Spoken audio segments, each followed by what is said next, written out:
Everyone আসসালামু আলাইকুম। আজকে দুপুরের লাউয়ের তরকারি, চিংড়ি মাছ, কাঁচামাচ কুচি, পেঁয়াজ কুচি দিয়ে দিলাম।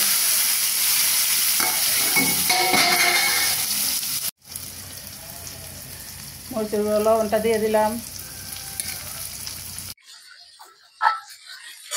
এখন পানিটা দিয়ে দিলাম। লাউয়ের তরকারি রান্না হবে।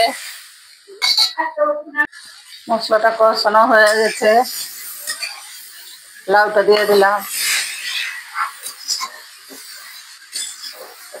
আজকে চিংড়ি মাছ দিয়ে লাউ রান্না করতেছি। যার যার খেতে ইচ্ছা করে সবাই খেয়ে যাবেন। অন্তত হাত দিয়ে টান দেবেন না, লাইক শেয়ার কমেন্ট করে যাবেন।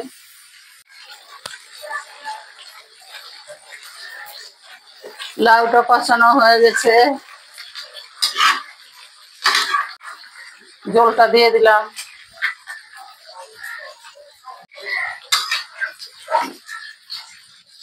দিয়ে দিলাম,